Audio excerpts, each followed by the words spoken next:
Senhoras, senhores, meus queridos irmãos espíritas, que Deus nos guarde e nos mantenha sob a sua paz. Não é de hoje que paira sobre o mundo uma imensa preocupação, que é aquela de se identificar as pulsões que partem da alma do ser humano. É motivo de interesse de diversos pensadores de todas as áreas. Há muitos séculos, há milênios mesmo, de descobrir por que é que os indivíduos costumam ser tão instáveis. A vida do psiquismo se assemelha a uma gangorra ou a uma senoide, diriam os matemáticos, ou um zigue-zague, fazendo com que haja momentos em que estejamos bem, haja momentos que estejamos bem mal. E é nessa conjugação de preocupações, de interesses, que se ergueram ao longo dos tempos os mais formidáveis filósofos, que se associaram às escolas de psicologia as mais diversas, na tentativa de descobrir o que é que faz com que o indivíduo humano viva nesses altibaixos emocionais, comportamentais, temperamentais. É nessa conjugação de filósofos e psicólogos que se associaram também diversos antropólogos, à semelhança de Émile Durkheim, o notável sociólogo francês. É nessa linha de pensamentos, de descobrir-se por que os homens são como são, que o mundo chega até os dias de hoje com o mesmo interesse em descobrir as causas da nossa mutabilidade comportamental. E é aí que nos detemos para refletir sobre uma obra que tive a oportunidade de ler há algum tempo, escrita por sua autora, Sylvia Orthoff, dedicada, segundo ela, à infância e à juventude. Uma obra que ela destina a essa faixa infanto-juvenil, na tentativa de fazer a criança e o moço perceberem como é importante analisar a criatura humana exatamente nessa dualidade. Sylvia Orthoff pareceu filtrar os interesses seculares dos pensadores e chamou a sua obra um livreto de Usha, fada ou bruxa. Passando por uma livraria de minha cidade, achei interessante o título. Folheio. Eram poucas páginas, li-o ali mesmo, de pé, na livraria, e achei formidável o seu conteúdo. Possivelmente Sylvia Orthoff, há um ano desencarnada, não se tenha dado conta, ou quiçá se houvera dado conta, de que o seu escrito tinha mais a ver com a mentalidade adulta do que propriamente com a mentalidade infanto-juvenil. E por isso adquiri a obra e lia 12 vezes, lendo-a durante um mês. Passava-se mais um mês, 15 dias, porque a cada período que transcorria, eu me sentia uma outra pessoa, amadurecendo dia a dia conquistamos coisas, conhecimentos, dia após dia e dia após dia, eu ia me dando conta do quanto aquela obra era fascinante. Silverhoff colocou a história de maneira muito simples. Era uma amiga sua que em determinados dias, dizia a autora, amanhecia como um dia de céu azul. Vestia-se de vestidos róseos, a cabeça um chapéu com estrela, a cabeleira moda dos nórdicos, das mulheres nórdicas, muito loura, e nas mãos a tradicional vara de condão das fadas. Representava esse dia aqueles momentos em que nós, as criaturas humanas, amanhecemos bem. Segundo o senso comum, disse, levantamos de pé direito no chão. E nesses dias em que estamos bem, nessas faixas em que estamos bem, Silverhoff coloca na vida de Usha o nome da personagem, a caracterização de fada, porque quando essa amiga despertava bem, tratava todo mundo bem, sabia desculpar todas as coisas, compreender todos os problemas, gostava de brincar com as pessoas, pregar peças ingênuas, tranquilas, amistosas, se tomava um táxi, fazia com que o taxista se sentisse feliz, tendo-a como passageira. Era daquele tipo de pessoa amável, jovialíssima, e dessa forma, Usha gostava de ambientes nobres, limpos, bem cheirosos, gostava da higiene pessoal, gostava dessa higiene mental, gostava de tudo de bom que a vida pode oferecer. Até dar-se conta de que precisava consorciar-se, encontrar o seu príncipe encantado, que a escrava havia muito tempo. Ela então toma o táxi, desce diante da escadaria que levaria ao palácio onde o príncipe a aguardava. Estava disposta aos esponsais, a converter-se em princesa, a tornar-se definitivamente uma criatura feliz.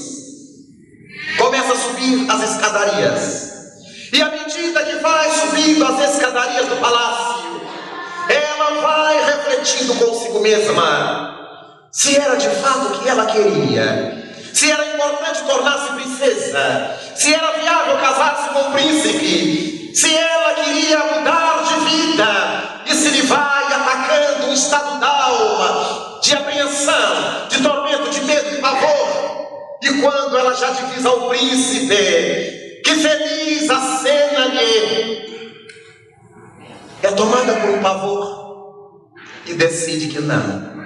Ela não queria ser mais princesa, ela não queria mais mudar de vida, quando que era bom aquele estilo de vida anterior, em que ela era bruxa.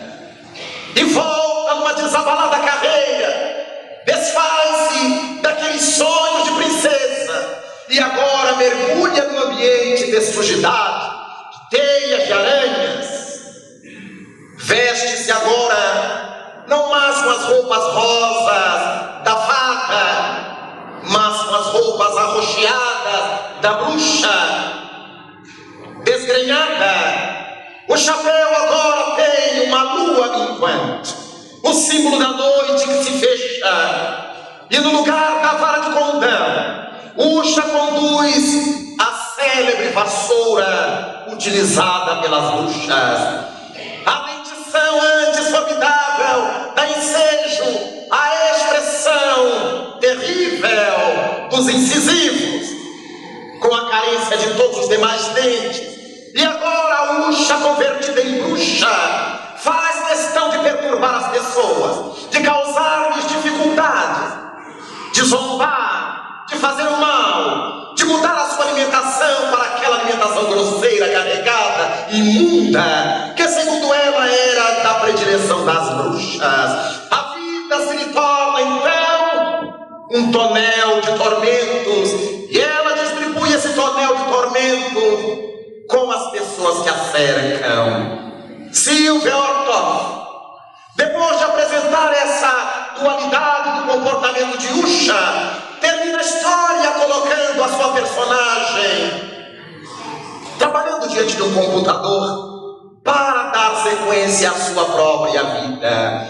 Enfim, Usha, ao final, é uma pessoa normal, uma pessoa comum, como nós todos somos pessoas comuns, que temos as nossas crises de fada, as nossas crises de bruxa, mas no meio social ninguém se dá conta disso, porque também as outras pessoas costumam se comportar assim.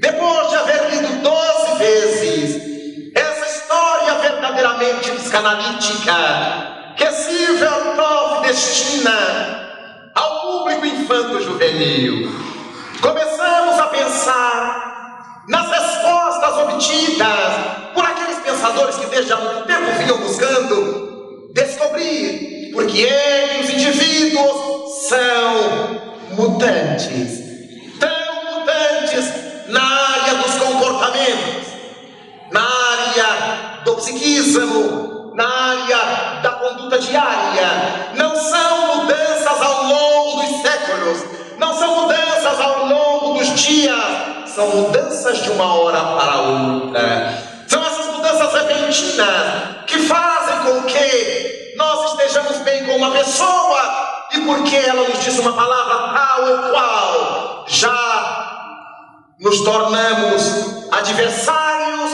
ou inimigos por um tempo inabordável. Pensando nessas buscas feitas por historiadores, por psicólogos, por antropólogos, por sociólogos, demos-nos conta de que na esfera da psicanálise já o notável Sigmund Freud, quando criou a sua psicanálise, trabalhava com essa possibilidade de o indivíduo ora colocar para fora potências positivas da alma, do psiquismo, ora apresentar as reações negativas desse mesmo psiquismo. E o notável Sigmund Freud estabelece no corpo da sua doutrina psicanalítica que a criatura humana é governada por dois impulsos gerais. É o impulso de vida e é o impulso de morte. Ao impulso de vida, ele procurou associar a imagem mitológica do Deus da vida ou do amor na Grécia, Deus Eros. E a expressão de morte, Freud associou ao Senhor da morte, a expressão da morte, a dama da morte, segundo alguns, Thanatos. Thanatos no idioma grego quer dizer morte. E dessa forma afirmava Freud, a criatura humana balança entre essas duas pulsões, entre essas duas realidades, entre esses dois extremos, o impulso de vida, o impulso de morte. Nesses momentos em que o indivíduo vive o impulso de vida, ele quer tudo de bom e do melhor da vida. Ele quer crescer, trabalhar, amar, formar sua família, ter seu emprego, comprar suas coisas, desenvolver-se, viajar. Quer usufruir do que a vida lhe traz de melhor na bandeja das oportunidades. Mas de um momento para outro, essa mesma pessoa que se gloriava com a expressão de vida começa a aturdir-se ou chafurdar-se com a expressão da morte. É esse indivíduo que mergulha na droga, no vício. É esse indivíduo que mergulha na pornografia, na baixaria de todos os tipos, nas depressões, para as quais não busca conserto ou tratamento, na violência, na agressividade, na agrestia do caráter. São impulsos diametralmente opostos. Então, durante o nosso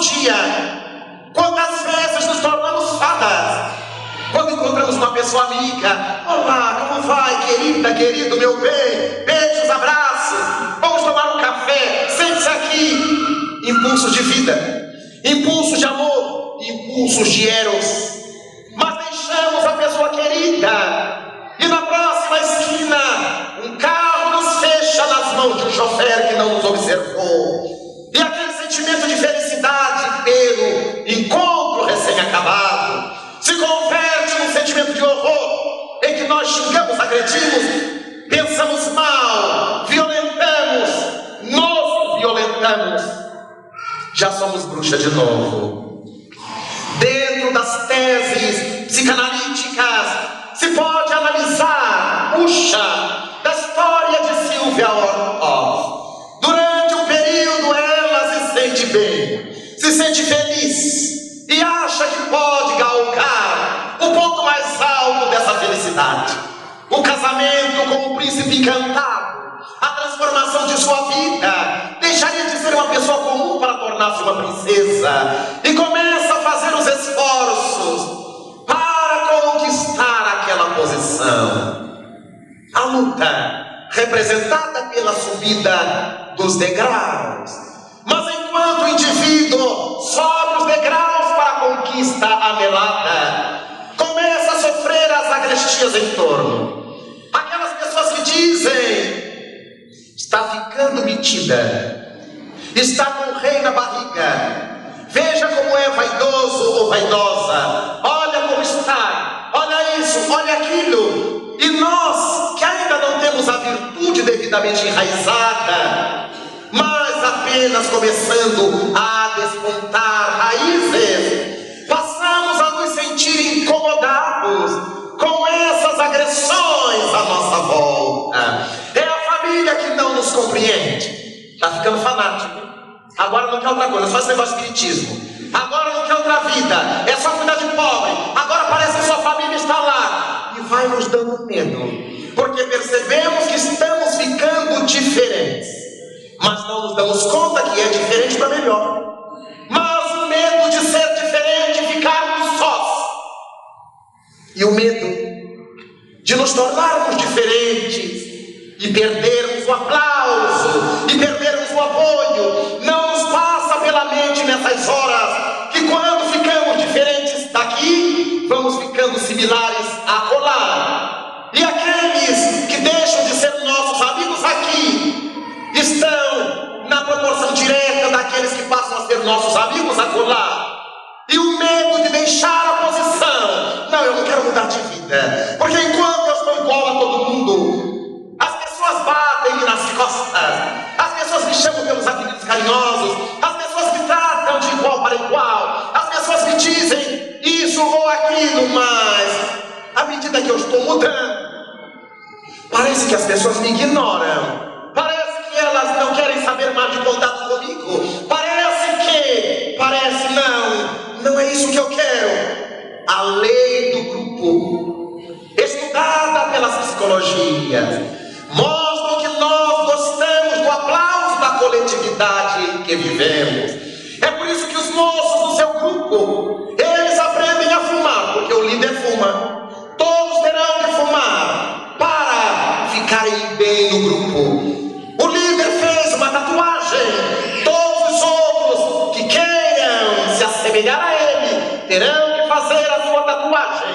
O líder usou um brinquinho de um lado só ou dois, ou vários. Então os liderados terão que fazer o mesmo. O líder fala palavrões, os liderados terão que falar. Os líderes são violentos, os liderados se tornam violentos. Leis do grupo. E é por isso que quando vemos as leis dos grupos moralmente inferiores, percebemos que nos grupos dos quais participamos também nós tratamos de obedecer às suas leis que não estão escritas em lugar algum, mas elas são tácitas no comportamento dessas criaturas que desses grupos participam.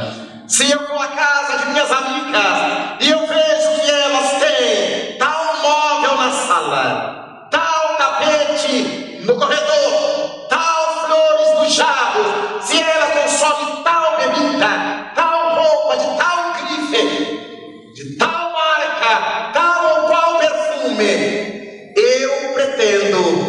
me assemelhar. Então começo a imprimir à minha vida as características dessas pessoas em cujo grupo eu pretendo me inserir. Leis do grupo. Quando nós gostamos dos status que a sociedade apresenta na área artística, na área política, em qualquer uma das áreas, passamos a adotar posturas convenientes a sermos aceitos nessa conjugação. Então, o que se passava com Usha, que ao subir as escadarias, profundamente entusiasmada pela possibilidade de mudar de vida, é o que ocorre conosco. Ouvimos a mensagem do bem, nos entusiasmamos, nos sentimos felizes, mas sozinhos conosco. Quando pensamos que vamos perder o apoio de muitos, o aplauso de alguns, às vezes esses muitos ou alguns estão na nossa própria família ou no nosso grupo de aceitação, passamos a ter medo. Então é melhor voltarmos a ser como sempre fomos. Há pessoas que param de fumar, por exemplo, e os colegas do trabalho, e agora já virou crente, Há uns que deixam de ir ao lupanar, e os amigos perguntam aí, já desmunhecou? E a pessoa que não tem segurança quanto à virtude começante, começa a se sentir diferente. As moças, as senhoras, as mulheres, você não é mulher não, é? Você ainda é virgem? Isso é um escândalo. Ser virgem! E aí parece que a gente tem que dar satisfação da vida íntima para o grupo, mesmo que a gente não fale, já deu satisfação ao grupo. E passamos a fazer aquilo que o grupo acha interessante, para que nós continuemos a participar do seu contexto. Era o medo de Usha. E quando já divisava o príncipe, ela volta numa desabalada carreira. E encontramos as pessoas que dizem assim: eu já tentei de tudo, mas comigo não tem jeito não. Eu sou assim mesmo. Não tentou de tudo. Começou a tentar alguma coisa, mas não conseguiu suportar a sensação de solidão. Todos nós, quando vamos mudando de um patamar para outro, temos que experimentar o vazio dessas coisas que estamos deixando para trás e gradativamente nos assenhorearmos dessas coisas que estão vindo à frente. Quando nós mudamos de uma cidade para outra, choramos ao nos despedir dos vizinhos antigos, dos amigos queridos, e chegamos na outra cidade, na nova morada, sem conhecer ninguém, e tudo ali é ruim para nós. Eu não estou me adaptando, eu não estou gostando. No primeiro mês, no segundo mês, dali a 6 meses já somos amigos íntimos da vizinha, do vizinho, do homem do bar, da padaria, todo mundo nos conhece. Já não visitamos os amigos de lá que dizem: puxa vida, nunca mais, você deu as caras. É assim a vida. Quando nós mergulhamos num contexto novo, sentimos falta do antigo, a síndrome de abstinência. Mas à medida que mergulhamos no novo, vamos notando que o que deixamos para trás não era tão importante. O mais importante é a bagagem boa de trás que a gente conduz para frente. O mais são experiências. E na nossa realidade encontramos Sigmund Freud a pensar essa questão, chamando-a de dualidade comportamental humana. Os indivíduos que se aconselham, ora com Thanatos, são aqueles que fazem de tudo o que é nocivo à vida. Qualquer impulso que as religiões resolveram chamar de erro, de pecados, Freud chamou de impulso de Thanatos, de morte.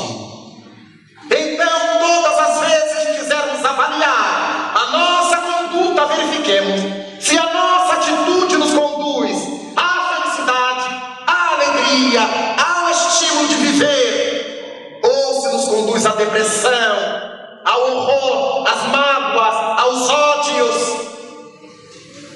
No primeiro caso, estaremos na faixa de Eros, buscando as coisas que constroem para cima, para o bem, para a luz. No caso seguinte, estamos nas faixas de Tânatos.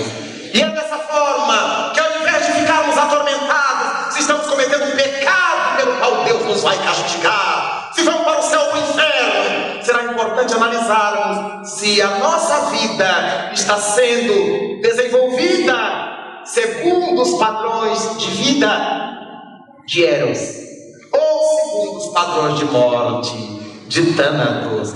Começaremos assim a perceber que não é a Deus que a gente tem que dar conta, é a nós mesmos, é a nossa própria consciência.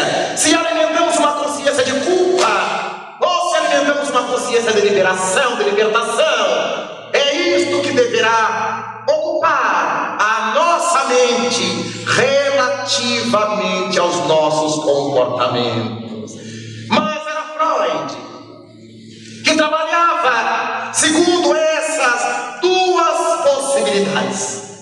Os indivíduos podem oscilar entre esses dois polos: o polo da vida, Eros, o polo da morte, Thanatos. Mas enquanto refletíamos acerca do trabalho de Freud, falando dessa dualidade psicológica do indivíduo, chegamos a verificar na esfera educacional que o notável pensador da educação também entendeu que o ser humano vive de acordo com uma dualidade. Penetramos as obras do notável Jean Piaget.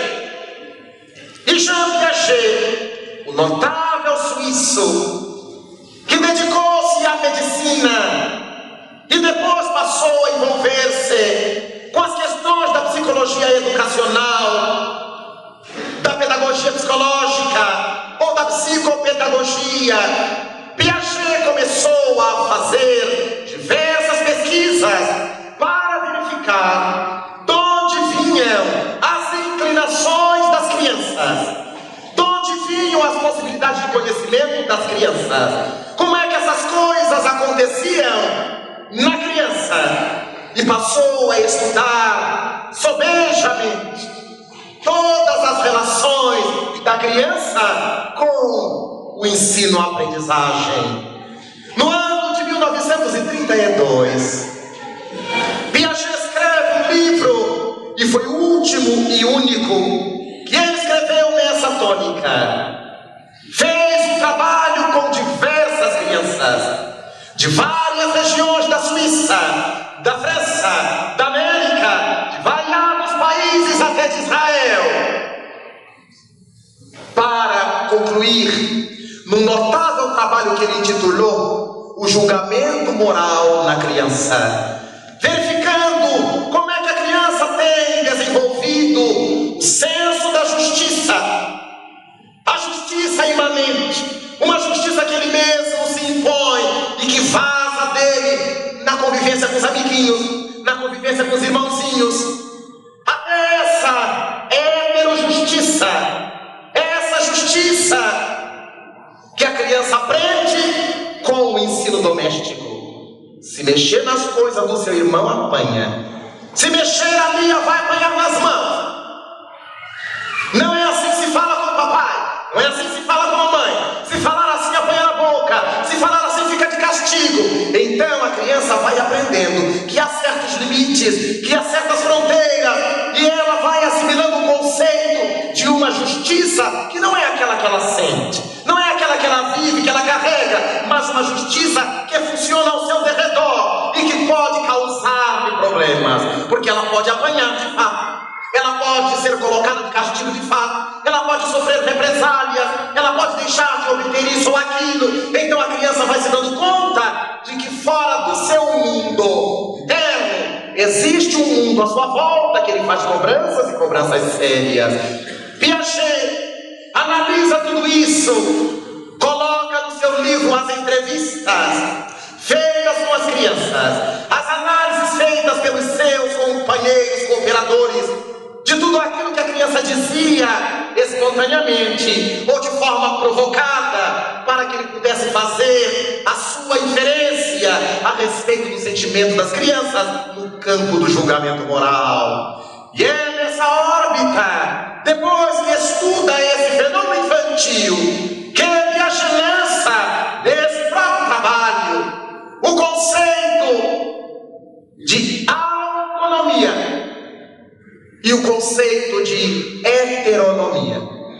E diz Piaget que, em tese, a humanidade balança entre essas duas polaridades: a heteronomia, a autonomia. Define cada uma dessas coisas todas as vezes que o indivíduo age ou deixa de agir por causa de alguma pressão exterior, por causa de alguma força externa a si próprio, ele está apresentando um comportamento heterônomo. Exemplifiquemos. O indivíduo segue por uma estrada, por uma rua, e deseja virar à direita. Na esquina do poste se acha uma placa dizendo que ali à direita é contramão. Ele olha para um lado, olha para o outro e entra na contramão. Não lhe passa pela cabeça que pode estar vindo um roteiro, que possa estar vindo uma pessoa na certeza de que ali não entra carros. Nada disso passa pela mente do heterônomo. O que passa por sua mente é que ele não vai sofrer represálias. Agora, no dia que ele vem para fazer a mesma contramão, na esquina está o guarda com a papeleta. Ele segue adiante procurando uma via que dê mão. Então, mostrando que ele não está agindo certo, porque já entendeu a importância de agir corretamente, já entendeu o valor do respeito às leis sociais. Ele está agindo direito, movido por uma pressão externa, que Freud teria chamado um superego, um ego fora do seu, ele que disciplina as suas virtudes. Ele terá que fazer aquilo para não sofrer represálias. Então, Piaget estabelece que uma massa enorme da humanidade está regida por essa proposta heterônoma. Eu pago minhas contas, não é porque eu gosto de pagar, é porque senão meu nome vai para o SPC. Eu respeito aquele sujeito, não é bem porque eu respeito, porque ele é maior que eu, ou porque ele anda armado. Eu não invado tal lugar porque vou sofrer isso, vou sofrer aquilo. Eu não falo tal coisa diante do meu patrão porque ele me põe na rua, mostrando que não são valores conquistados, são valores que nos pressionam de fora para dentro, e nós somos obrigados a respeitar, entre aspas, essas regras de fora para dentro, pelo nosso comportamento heteronômico. E a partir daí, nós podemos distinguir os heterônomos, esses que só agem certo quando pressionados por algo exterior, dos indivíduos autônomos, esses que não precisam que ninguém diga: não jogue papel no chão, veja como está limpo. Grande número das pessoas jogam. Olhou para um lado, olhou para o outro e joga. Dos carros, automóveis, as crianças acabam de tomar os picolés, os sorvetes, jogam os palitos pela janela. A mãe, o pai, o adulto que estiver dentro do carro não falam nada, porque é o espírito de que depois a prefeitura limpa, e ele não se apercebe que é ele que paga a prefeitura para que a prefeitura limpe. Quanto mais ele surge, mais a prefeitura terá gastos com alguém que será pago para limpar. A cabecinha miúda. E não é por outra razão que o notável Jean-Pierre Changé escreve no seu livro Homem Neuronal que a massa da humanidade, a massa maciça, ainda não desenvolveu 3% da capacidade cerebral. Os homens mais notáveis da Terra, os mais grandiosos cientistas, chegaram a desenvolver 10% 90% dos lobos cerebrais.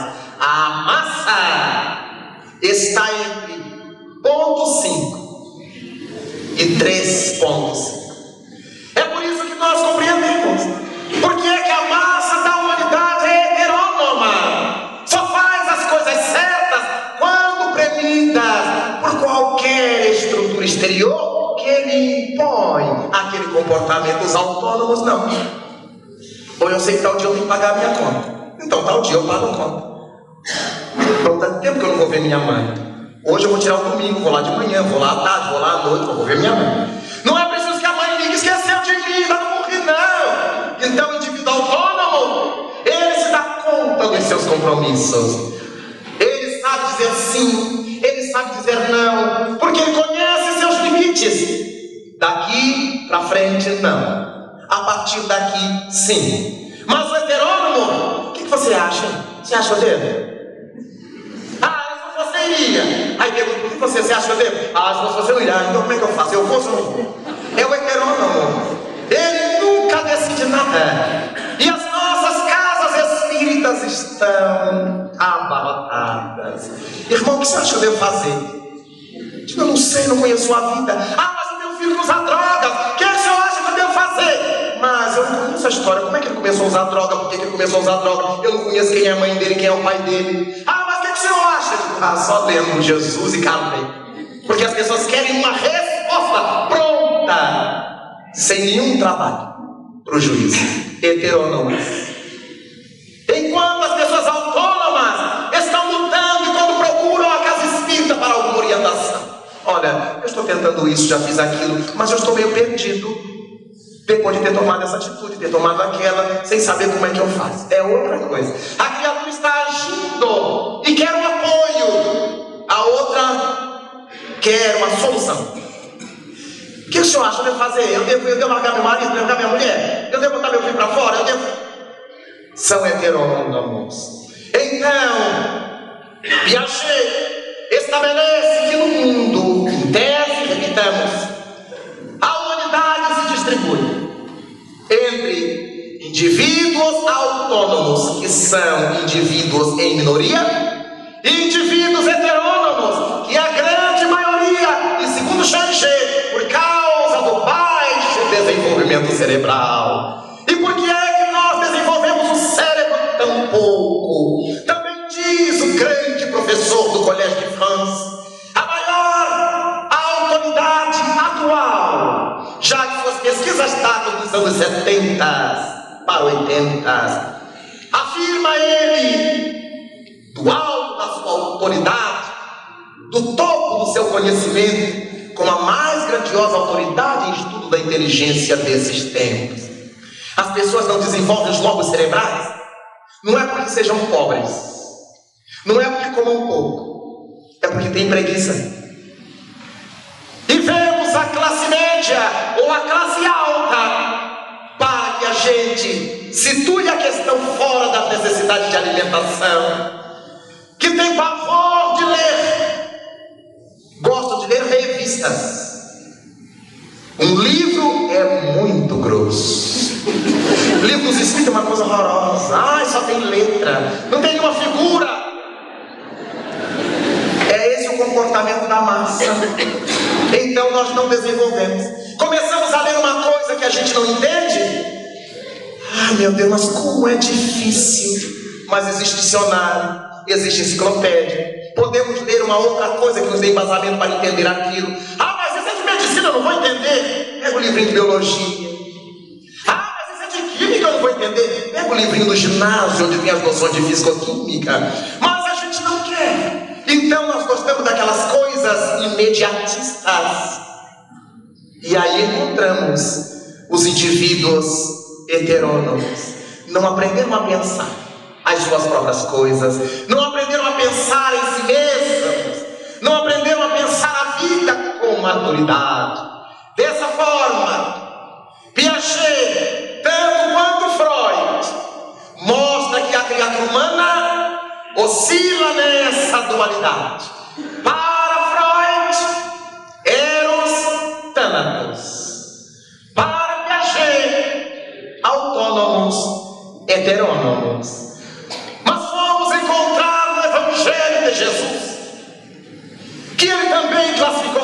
indivíduos, de maneira geral, de forma dicotômica. Diz-nos o Mestre, conforme as letras do evangelista Lucas, no seu capítulo 6. O homem bom retira o bem do bom tesouro do seu coração. O homem mau retira o mal do mau tesouro do seu coração. Verifiquemos. Ele só falou nesses dois tipos de homens: o homem bom, o homem mau. Não se reportou ao homem mais ou menos. Ele estabelece que quem não está com a luz está com a sombra. Mas ao mesmo tempo ele diz que tanto o indivíduo que é bom retira o bem da sua intimidade, o bom tesouro do seu coração, quanto o indivíduo que é mau retira essa infelicidade da sua intimidade, do mau tesouro do seu íntimo, do seu coração. Então, para Jesus Cristo, a humanidade está distribuída entre aqueles que são bons e aqueles que são maus. E ele estabelece que essa é uma postura importante de se ter em mente. Seja o seu falar sim, sim, não, não, sempre dual. Nunca ele coloca um mais ou menos na história. Sim, sim, com a verdade. Não, não, pela verdade. Nunca uma postura de sim e de não que possa conivir com a impostura, com a inverdade, com a mentira. Então Jesus Cristo classifica o homem bom como aquele que consegue tirar de si, pelo seu próprio desenvolvimento, pelo seu esforço do alto progresso, as coisas boas que o fazem bom. Do bom tesouro. Tesouros são coisas acumuladas. Tesouros são riquezas guardadas dentro de si mesmo. Enquanto o homem mau fez acúmulo de coisas imprestáveis, que em dado momento tem que vazar, tem que sair, e é um homem mau. O homem mau é aquele que se opõe ao bem e tira essas coisas ruins, degradantes e degradadas da sua estrutura mal cuidada, do seu interior mal vigiado. Mas quando pensamos no Evangelho e Jesus Cristo trabalha essa ideia do homem bom, do homem mau, encontramos em Paulo de Tarso, ele escrevendo aos amigos e dizendo-lhes relativamente à questão moral: buscai desenvolver as potências do novo homem e corrigir as posturas do velho homem. Paulo distribui a humanidade dicotomicamente: homens novos, homens velhos. Homens novos são aqueles que estão procurando as coisas boas da vida, o impulso de vida, o impulso de eros, a autonomia. Os homens velhos estão se deixando conduzir pela heteronomia, pelo impulso de Thanatos, pelo impulso tanatológico. Estão se deixando conduzir por essas expressões atormentadoras. Então, quando lemos em Paulo de Tarso, ele propor aos amigos das igrejas, no campo da moral, desenvolver o homem novo. É sinal de que o homem novo na proposta paulina não era uma coisa pronta, acabada. Ele propunha aos irmãos que desenvolvessem e que fossem transformando o homem velho. É dessa forma que percebemos que os grandes pensadores da questão humana, dessa dualidade do comportamento moral, trabalharam sempre pensando que em tese os indivíduos se situam para um lado ou para outro, fazendo com que nesta hora ciclópica do mundo nós possamos pensar na nossa situação dicotômica, os momentos em que nós damos vazão à nossa interior, ao Cristo interno, ao Cristo que dormita. E as horas em que nós esquecemos esse Cristo interno e damos expressão a Satanás das fórmulas bíblicas, que não é senão o inimigo, o adversário, o opositor do idioma hebraico. Nós todos somos indivíduos, com raríssimas exceções, que vivemos essa dualidade, a tal ponto que há aqueles que dizem: eu sou muito bom, mas não me piso no calo. Enquanto eu sou posto na fase fada, se me pisam no calo, eu mostro minha faixa bruxa.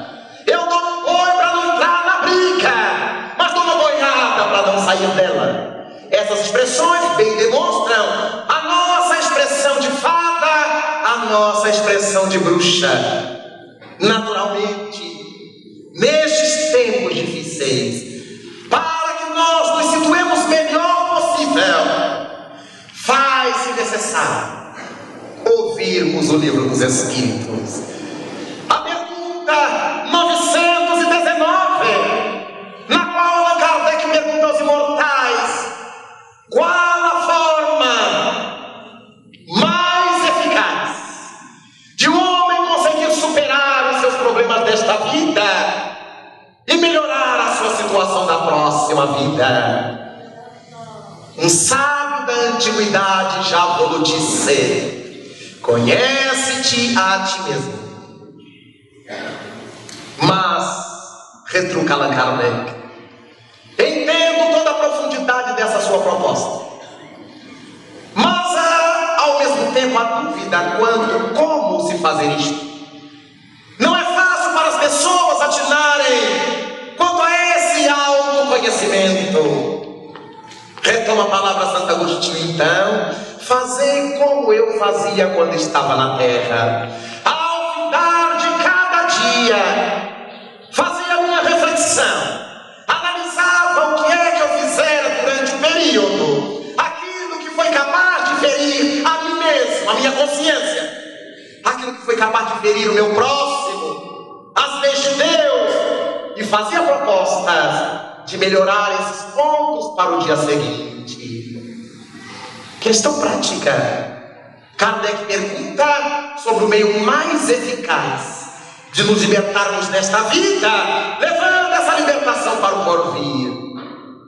E Santo Agostinho, em nome da falange do Espírito de Verdade, vem e retoma os escritos do frontispício do Templo de Delfos. Um sábio da antiguidade já vos disse: conhece-te a ti mesmo. Mas mesmo com a resposta do Livro dos Espíritos, de que ao final de cada dia nós deveríamos fazer a nossa meditação, a nossa autoavaliação, ainda parece difícil para muitos de nós estabelecer essa conduta, quando os Espíritos nobres vêm dizer que quando nós fazemos uma autoavaliação, é importante sabermos que quando nos autoavaliamos, temos que descobrir os pró e os contra do nosso comportamento. O lado fada, o lado bruxa. Muitas vezes as pessoas desejam fazer esse trabalho do autoconhecimento, mas resolvem-se, possivelmente imaginando que isso demonstrará humildade, apenas descobrir seu lado bruxa, e ficam deprimidas. Eu sei que eu não valho nada mesmo, eu não presto mesmo, eu sei quem eu sou, fui eu que atirei pedra na cruz, fui eu que botei fogo em Roma, fui eu. E não é assim. Quando nós vamos nos conhecer, colocamos sobre a mesa as coisas ruins que a gente ainda faz, o lado bruxa que a gente ainda mostra, colocamos sobre a mesa.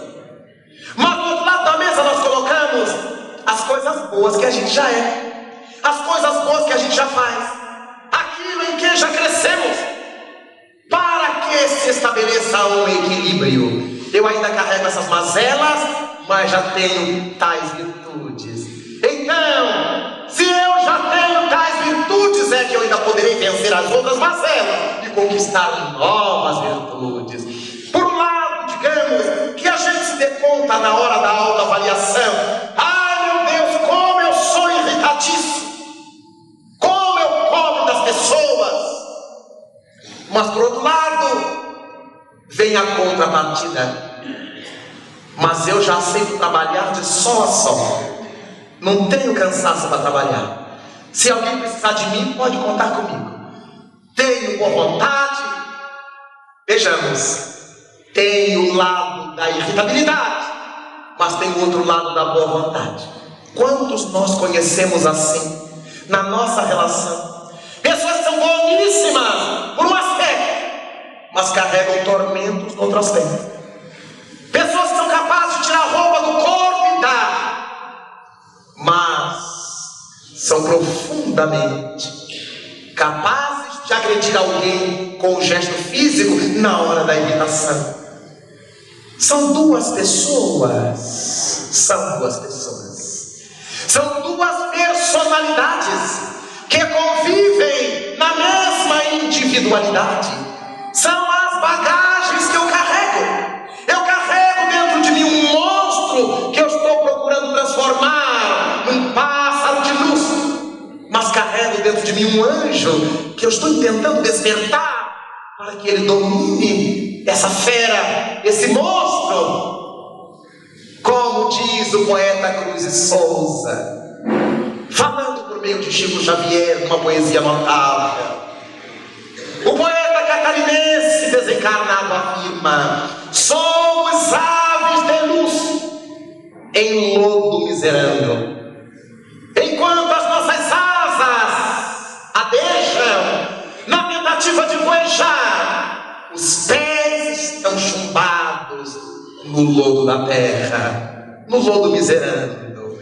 É dessa forma que nós não nos vamos desmerecer nesses dias de sombra sobre o mundo. As forças trevosas anseiam para que nós nos desestimulemos, para que nós desanimemos. Eu não vou mais ao Santo Espírito, eu já vi que eu não tenho jeito mesmo.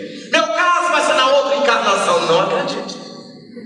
Vá, continue indo e reflitamos de outra maneira, indo ao centro espírita, trabalhando no centro. Eu ainda estou assim.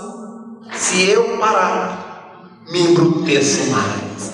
E não paremos, porque a marcha nos pede suores e lágrimas, a marcha nos pede disposição. Se ainda carregamos a bruxa dentro de nós, carregamos também a fada, e a força que a fada deverá obter, nossa boa vontade é que lhe deverá dar. A fragilidade que tomará conta da bruxa dependerá da nossa disposição em fragilizá-la. Quando eu tiver o ímpeto de dizer alguma coisa agressiva, eu me calo.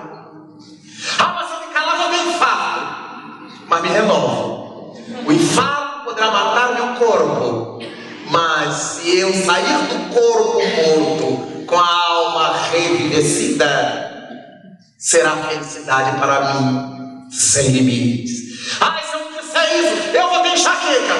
Tenha. Depois tome um comprimido, fique de repouso, mas não jogou sua tragédia para outros contextos. Que eu acredito uma pessoa, esse veneno dessa pessoa passa para outra, e os espíritos chamam de veneno livre. Essa agressão que a gente imprime no ar e vai causando tormento sem sabermos onde vai parar, assemelhando-se também, segundo a linguagem dos espíritos, ao indivíduo inconsciente que tomou de um travesseiro de plumas, subiu no alto da mais alta torre de sua cidade e espalhou essas plumas ao vento, e depois o dono da almofada chegou desejando de novo as plumas para onde foram parar. Por isso reencarnamos e sofremos um pouquinho aqui, um pouquinho acolá, um pouquinho nisso, um pouquinho naquilo. Meu Deus, será que eu tirei pedra na cruz? Na cruz possivelmente Possivelmente não, mas nós construímos a própria cruz, espalhando essas plumas que não nos pertenciam, e agora temos que recolhê-las para devolver ao verdadeiro dono. É importante que nós não desanimemos. Em certa ocasião de minha vida, eu me sentia desolado, porque pensava, muito moço à época, eu pensava que o trabalho que eu estava realizando não ia ter grande importância. Havia tanta gente muito boa, com muito recurso, melhores recursos, que estavam fazendo. Eu comecei a me sentir desestimulado. Eu posso ficar por aqui no meu canto, eu posso deixar de fazer isso. E o Espírito amigo veio em meu socorro através de outra mediunidade, sem que eu tivesse verbalizado isso com ninguém, demonstrando que ele houvera me captado o pensamento. E esse benfeitor me disse: meu filho, você precisará dar conta do seu compromisso. Quem tiver melhores e maiores recursos que você, dará conta do seu compromisso, dos deles. Mas quanto a você, trabalhe com o que tem, com o que é, com o que pode, com o que já conquistou. Não ambicione ter as condições do outro para fazer o bem que você já pode fazer agora com os recursos que porta. E foi daí que eu resolvi tomar adiante a minha própria gagueira e continuar a falar as coisas que eu sabia que eu podia, que eu conseguia, mesmo me dando conta de que ao meu redor devia haver e havia muita gente com melhores recursos. Comecei a me dar conta de que à minha volta havia gente com melhores e maiores recursos, mas que não tinha a mesma disposição, que preferia ficar acomodado no seu conforto, sendo espírita de gabinete, aconselhando sem colocar a mão na massa. Então, dê-me conta de que Jesus Cristo sabe quem somos nós. Ele sabe que na sua oficina tem que contar com os capengas, com os coxos, com os estropiados que somos, porque muitas vezes os atletas não estão querendo muita coisa com a hora do Brasil. Recordei-me de que quando eu tinha apenas 20 anos, e não tem muito tempo isso, graças a Deus, eu estava em Uberaba e terminamos uma prévia de uma das cometriz, uma confraternização que à época era só de mocidade, hoje tem 2 M's, é de mocidade e madureza. E Chico Xavier terminou a sua tarefa e deu-me um dos braços, outro braço a um outro amigo de minha cidade, e fomos conversando enquanto ele saía. E sem que nós perguntássemos nada, porque perto do Chico eu nunca ousei perguntar nada, eu só queria ouvir para aprender. Ele voltou-se para mim e disse: Raul, será importante que você faça um treinamento muito especial.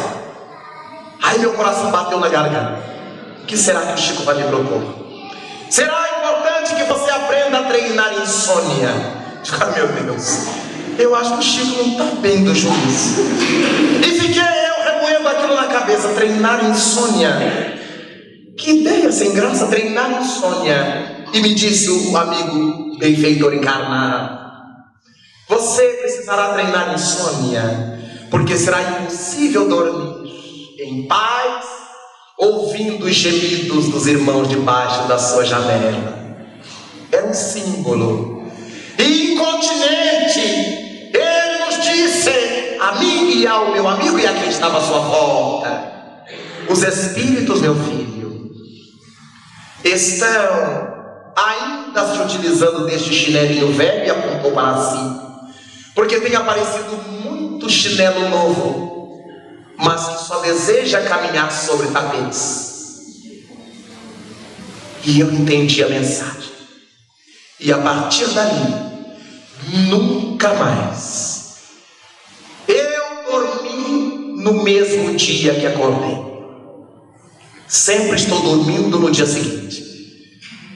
Desde aquela quase madrugada, quando o velho Chico Xavier nos disse em Uberaba, debaixo de uma noite constelada, é preciso treinar insônia. porque será impossível dormir em paz com os gemidos dos irmãos debaixo da sua janela. Eu entendi o símbolo. E desde aí já se vão mais de 2 décadas desse diálogo e prosseguimos dando a vida nesse impulso de Eros, a alegria de ser espírita. Como é gostoso ser espírita! Olha, meus amigos do mundo, quantos deles, desesperados diante da morte, nós apenas sentimos saudade, não nos desesperamos jamais. As nossas lágrimas são as lágrimas de quem diz: até já, até logo, até breve. Nunca lágrima de quem imagina que seu ser querido desapareceu na goela das bestas apocalípticas. Não. É como quem se despede de um familiar que vai morar em outro país ou em outra cidade, na estação rodoviária, no aeroporto. Nós choramos, mas sabemos que ele vai estar bem, onde quer que vá. Então, ser espírita é formidável, porque matou a nossa crença, o enigma da morte. Ser espírita é tão importante. Eu vejo tantos amigos desatinados à frente da enfermidade, desesperam-se. Fui visitar um deles que frequentava o meio espírita. Estava há pouco tempo, e quando cheguei ao seu apartamento hospitalar, estava ele, sua esposa, e num dado momento ele disse: eu queria levantar um pouco a cabeça. E ela foi na manivela ao pé da cama levantar, e eu enfiei a mão debaixo do seu travesseiro para reerguer a cabeça. E quando minha mão passou por baixo do travesseiro, tinha a guia de Guiné, crucifixo, fita do Senhor do Bonfim, rosário de Fátima. Eu disse: o que é isto? Ele disse: Raul, a gente tem que apelar. Tudo que fala em Deus é bom. Eu digo: mas nem tudo é bom. Pode ser bom, mas não é bom. Era uma fé periclitante. Tem que ficar bom a qualquer preço. Os espíritas sabemos que dor é bênção que Deus confia aos seus eleitos. Como diz o Espírito Amigo no capítulo 5º de O Evangelho segundo o Espiritismo, não significa dizer que os espiritistas sejamos masoquistas, que gostemos da dor ou do sofrimento, mas diz-nos Joana de Ângeles: quando a dor bater a tua porta, abre-a, não resista, para que entrando ela se acalme. Ao invés de ficarmos desesperados com o sofrimento, acolhamos-lo para que a gente saiba o que fazer com ele. Se a gente entra naquele desespero: mas por que comigo? Mas logo comigo, logo na minha família, logo na minha vida, nós sofremos 2 vezes. O sofrimento não vai embora e nós não encontramos saída para ele. Ser espírita é tão importante. Ser espírita é tão gostoso. Porque a cada dia, quando eu olho o nosso sistema político-administrativo e que dá aquele nó na garganta, meu Deus, como é que nós vamos ficar? O que será do amanhã? Nós, os espíritas, pensamos: o amanhã é de Deus. E se nós renascemos nessa conjuntura, nessa contextura socioeconômico, psicológico, moral, espiritual, é porque nós precisávamos dessa época. Quando nós nos sentimos agredidos com os políticos que usam mal o erário, é porque nós fizemos mesmo. Estamos vendo nele nossa imagem, o que não impede a indignação do justo. Mas o justo, quando se sente indignado, não se revolta, só corre, contribui para a melhoria, cumpre com o seu dever. E aqueles que têm culpa no cartório se vingam: todo mundo está fazendo, eu vou fazer também. É porque é igual, estava apenas enrustido pelo superego, heteronomicamente. É era uma personalidade heteronômica. Só fazia o bem porque a sua volta as pessoas estavam fazendo. Mas se a sua volta estiver fazendo mal, todo mundo faz, eu vou fazer também. A doutrina espírita é tão formidável.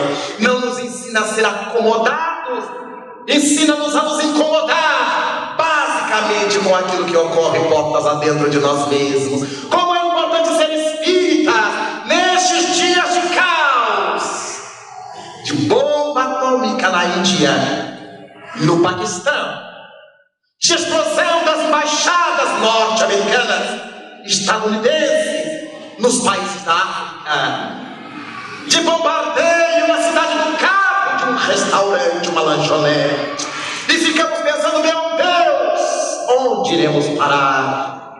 Mas a doutrina espírita nos diz que quem semeia colhe, repetindo as palavras de Jesus. A sementeira é livre, mas a colheita é obrigatória. Não é à toa, não é por capricho divino que nós vivemos essa realidade. Melhoremos, trabalhemos a nossa intimidade para que o impulso de Eros, o impulso de vida, reforce a nossa fada, e o impulso de Thanatos, de morte, gradativamente se dilua na nossa paixão por viver vida abundante que Ele nos veio trazer. Será importante que reflitamos para que em nossas realizações trabalhemos em prol de uma maior e melhor consciência de nós próprios, autônomos, gradativamente autônomos, sem que seja preciso a pressão exterior que nos vem acompanhando há milênios. E foi por isso que a igreja criou a figura de um inferno, de um demônio, copiando as tradições pagãs, para nos amedrontar, para que a gente, a semelhança de crianças a quem se prega a mitologia do papão, pudéssemos nos comportar melhor, o que nem sempre a igreja levou êxito. É importante que trabalhemos gradativamente para que a autonomia seja uma realidade nossa. Eu vou fazer o bem porque é bom fazer o bem, porque eu me sinto feliz fazendo o bem, a minha consciência está em paz fazendo o bem. Mas fulano está fazendo mal, mas é um problema de fulano. Cada qual vai responder por si, eu vou responder por mim.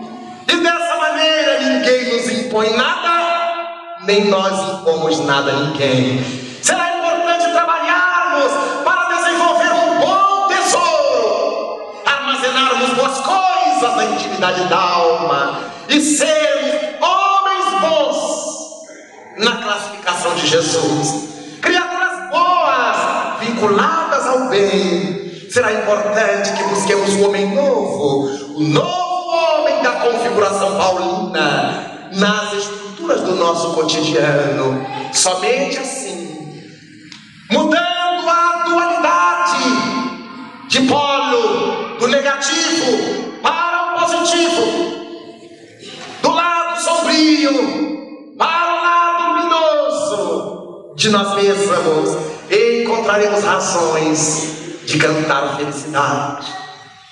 Nesta noite, evocamos o 130º aniversário dos milagres e das predições segundo o Espiritismo, de a Gênese de Allan Kardec.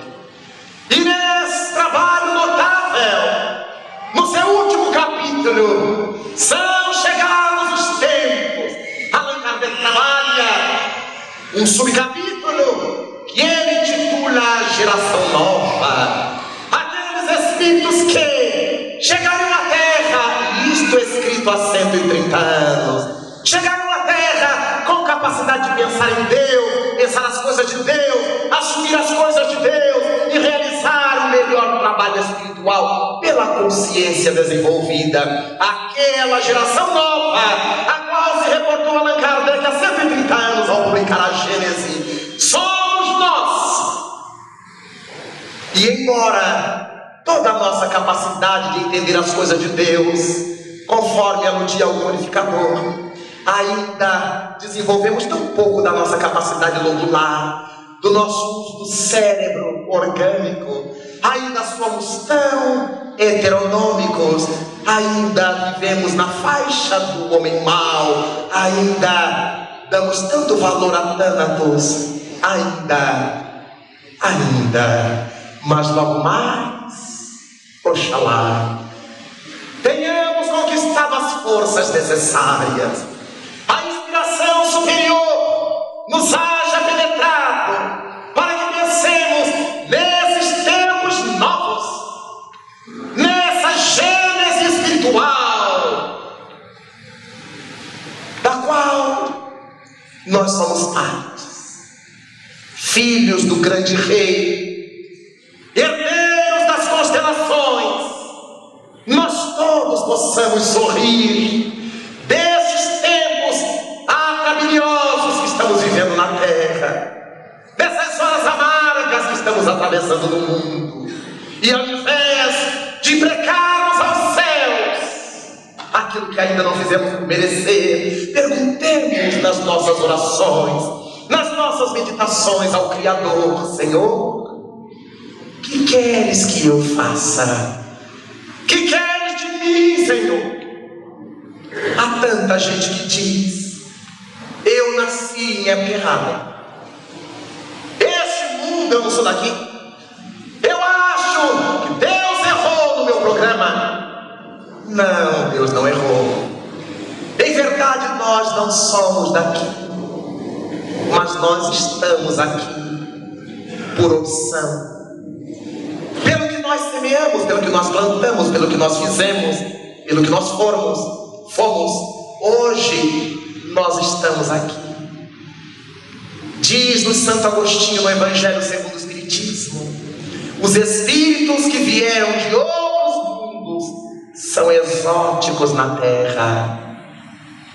Quando nós nos olhamos e vemos o quanto nós somos exóticos na terra, somos exóticos na observação. Os nativos da terra que vivem entre nós, eles nunca veem nada e a gente está vendo tudo. Eles nunca entendem nada e nós estamos entendendo lá na frente. Eles nunca sabem de nada, porque a mente ainda não consegue acompanhar. Alguém lhes está pondo a bomba debaixo dos alicerces do seu lar, e eles estão dizendo: que fogueirinha bonita que ele está fazendo. Os exóticos têm essa malícia, não maldade apenas, mas essa malícia, essa maturidade, essa perspicácia de perceber. Então somos esses indivíduos que perguntamos a Deus: será que o Senhor não errou? Não, Ele não errou. É que nós precisamos dizer a nós próprios que já estamos habilitados a voltar ao grande lar, onde vibra a felicidade maior do que a da terra. É tão bom ser espíritas, porque nós vamos entendendo essas coisas, e quando o analfabetismo espiritual das pessoas, a ignorância doutrinária de muitos, vive blasonando a passagem do planeta chupão, porque não entendem as leis da gravitação universal, as pessoas acham que os planetas estão passando pelo outro bola de soprar. Não sabem que cada planeta circula na sua órbita, regidos por leis perfeitas, enquanto os de pequeno miolo, 0,5 a 3,5, estão atormentados com a passagem do planeta chupão. Nós que sabemos que não tem planeta que chupe nada, não há nenhum planeta chupa-cabras, nós vibramos com o progresso moral que estamos encetando.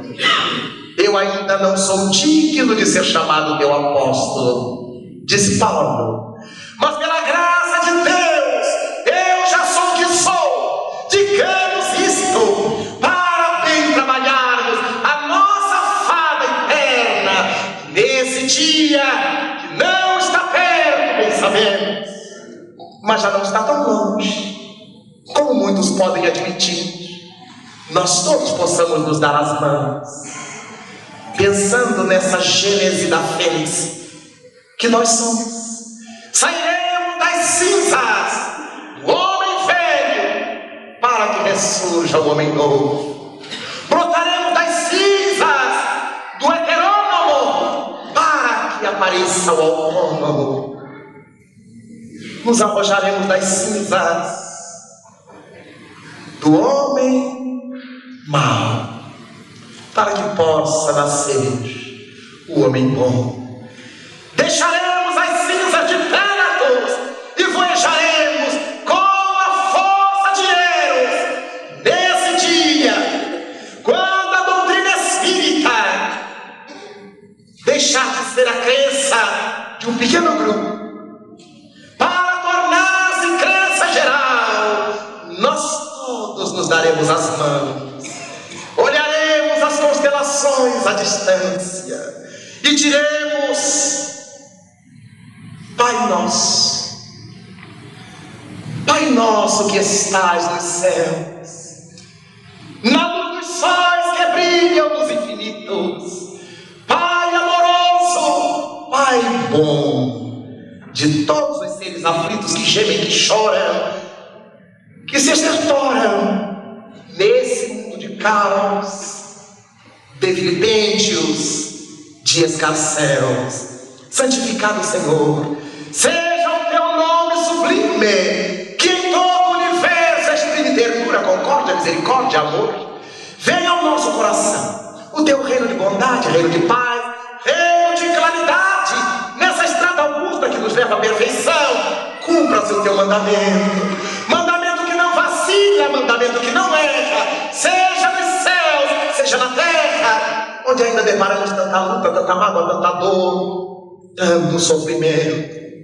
Livra-nos, Senhor, de todo o mal, mas dá-nos hoje o pão em nosso caminho, permitindo que ele seja amassado com o trigo do amor, nas mãos, no carinho dos nossos amigos espirituais. Auxilia-nos também, Senhor, para que em nossos deveres cristãos aprendamos a amar a todos os nossos irmãos, primordialmente aqueles que ainda se encontram distanciados do bem, sob a proteção de Jesus. Livra nossa alma do erro, nesse mundo de desterro, distante ainda da tua luz. Perdoa-nos, Pai, os erros escabrosos de passados tenebrosos de iniquidade e de dor. Ajuda-nos na marcha que encetamos, para que ao longo do tempo em que nos transformamos, tu sejas a nossa gloriosa estrela, ensinando-nos cada dia a dela nos aproximar e nunca deixarmos de vê-la. Abençoa-nos, Senhor, em nossos ideais de cantar a tua mensagem em todos os arraiais. Ajuda-nos nessa hora atormentada da humanidade a trabalhar a nossa fada, a desfazer a nossa bruxa. Enquanto a humanidade treme, o nosso coração se exalta, e porque te amamos, Senhor, deixa que exaltemos a doutrina veneranda, o espiritismo da luz, cujas lições se abrem como um leque na mensagem de Jesus, sob a interpretação da doutrina de Kardec. Nesse idealismo, deixa-nos saudar-te com o nosso altruísmo, sobre as mãos luminosas da doutrina do Espiritismo, para que hoje, amanhã e sempre possamos guardar-te com unção, com elevação e com a mais profunda gratidão, na intimidade singela, na obstante sincera do nosso próprio coração. Muito obrigado, Senhor, de nossas vidas. Muito obrigado, meus irmãos.